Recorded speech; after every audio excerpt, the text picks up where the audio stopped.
قبض کرتا ہے ملک الموت تو وہ پاؤں کی جانب سے روح کو قبض کرنا شروع کرتا ہے۔ تو جب اس نے پاؤں سے اپنا کام کرنا شروع کیا تو حضور نے فرمایا اے عزرائیل ذرا نرمی کرنا، یہ میرا غلام ہے۔ تو عزرائیل نے جو جواب دیا، میرے والد گرامی جب یہ حدیث بیان کرتے تھے تو ان کے آنسو نہیں تھمتے تھے۔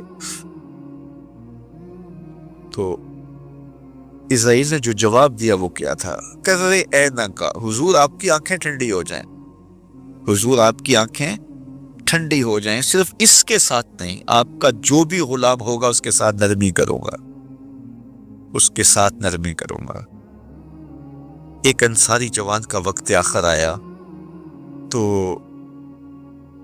پہلے یہ ہوتا تھا کہ جب کوئی بیمار ہوتا اور مرض موت میں مبتلا ہوتا تو اس کے اہل خانہ حضور کو بلا کے لے جاتے، حضور اس کے پاس تشریف رکھتے، پھر اس کی بہت واقعہ ہوتی، پھر اس کی تجہیز و تکفین ہوتی، پھر جنازہ ہوتا، قبر میں اتارتے، پھر حضور آتے۔ یہ ابتدائی دور کی بات ہے۔ لیکن جب حضور علیہ السلام کی مصروفیات بڑھنے لگیں تو لوگوں نے کہا کہ آپ تکلیف دیتے ہو حضور کو۔ صحابہ نے آپس میں طے کیا کہ جب کوئی شخص فوت ہو جائے تو پھر حضور کو بتانا چاہیے۔ تو پھر جب کوئی فوت ہو جاتا تو پھر حضور کو بتاتے، حضور کے ہاں تشریف لے جاتے۔ لیکن پھر اور زیادہ مصروفیت ہوئی تو کہا حضور کو جنازے کا بتانا چاہیے، پھر جنازے کا بتاتے، پھر اور کار نبوت کی عام ذمہ داریاں اور نظم پھیلتا چلا گیا تو پھر صحابہ نے آپس میں مل کے طے کیا کہ جنازے کا بھی نہیں بتائیں گے بلکہ جنازہ اٹھا کے حضور کی چوکھٹ پہ لے آئیں گے، اور پھر جنازہ اٹھا کے لے آتے۔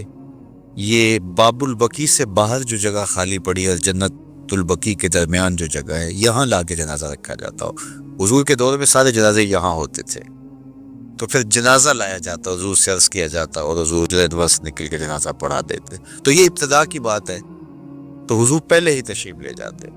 تو وہ انصاری جوان کا وقت آخر تھا اور آقا کریم علیہ السلام اس کے سرحانے بیٹھے تھے، تو عزرائیل علیہ السلام روح قبض کرنے کے لیے آئے۔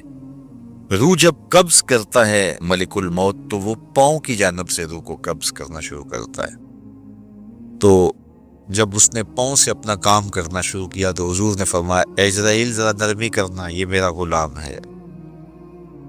تو عزرائیل نے جو جواب دیا، میرے والد گرامی جب یہ حدیث بیان کرتے تھے تو ان کے آنسو نہیں تھمتے تھے۔ تو عزرائیل نے جو جواب دیا وہ کیا تھا؟ کرے اینا کا، حضور آپ کی آنکھیں ٹھنڈی ہو جائیں، حضور آپ کی آنکھیں ٹھنڈی ہو جائیں، صرف اس کے ساتھ نہیں، آپ کا جو بھی غلام ہوگا اس کے ساتھ نرمی کروں گا، اس کے ساتھ نرمی کروں گا۔ تو حضور کا رخ انور اس وقت اگر نصیب ہو جائے، اس وقت حضور کے چہرے کی زیارت نصیب ہو جائے تو مجھے بتائیے کہ پھر تو زندگی کی جستجو ہی کامیاب ہوگی۔ اللہ ہمیں حضور کی محبت عطا کرے اور ہمارے باطن کو ستھرائی دے دے۔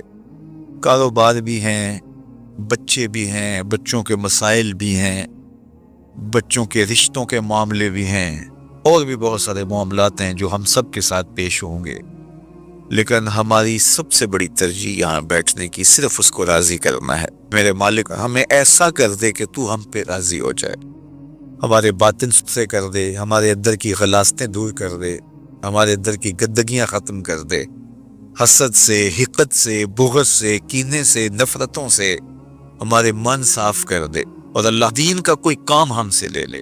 یہ دعا کیجئے گا، اللہ ہم سے ہماری استطاعت کے مطابق یہ مشت خاک کسی کام آ جائے، اس کا کوئی مقصد ہو، ساری زندگی یوں ہی جو ہے وہ گزر نہ جائے۔ وہ کیا کہا تھا اکبر الہ آبادی نے، کیا بتائیں احباب کیا کارنمایاں کر گئے، بی اے کیا، نوکر ہوئے، پینشن ملی اور مر گئے۔ یہ زندگی کا مقصد تو نہیں، یہ تو کام ایک چونٹی بھی کرتی ہے۔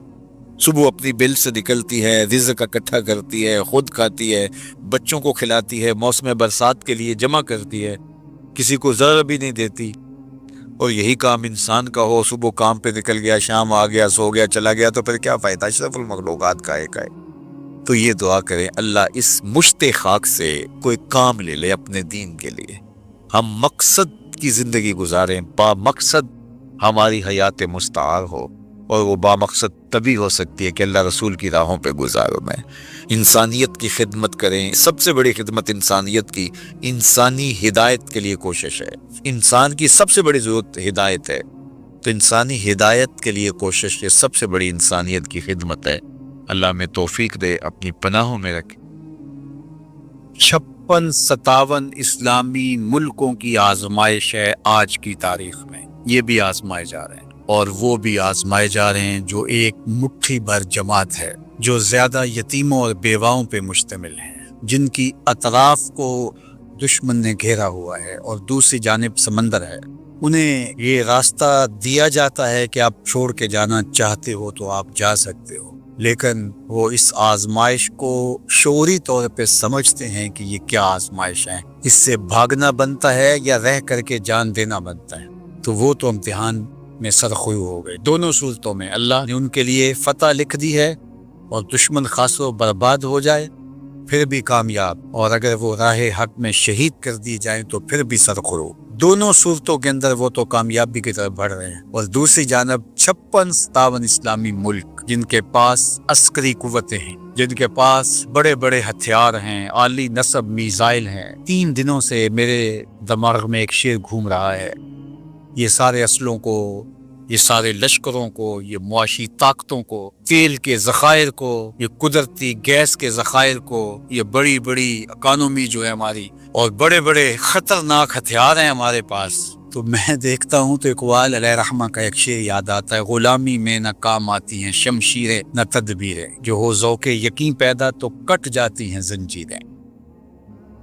تو نہ یہ ہماری شمشیریں کام آ رہی ہیں، نہ ہماری تدبیریں یعنی ہماری سیاست کام آ رہی ہے، اور ذوق یقین ان کا کام آ رہا ہے. اور اللہ زنجیروں کو ذوق یقین سے کاٹتا ہے، تلواروں سے، شمشیروں سے، تیروں نیزوں اور بالوں سے زنجیریں نہیں کٹتی.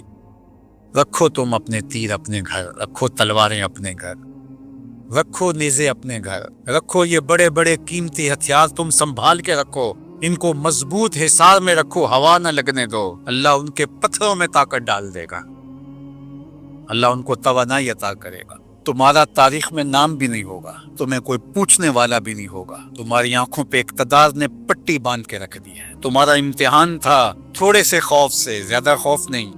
وَلَنَبْلُوَنَّكُمْ بِشَيْءٍ مِّنَ الْخَوْفِ، تھوڑے سے خوف سے.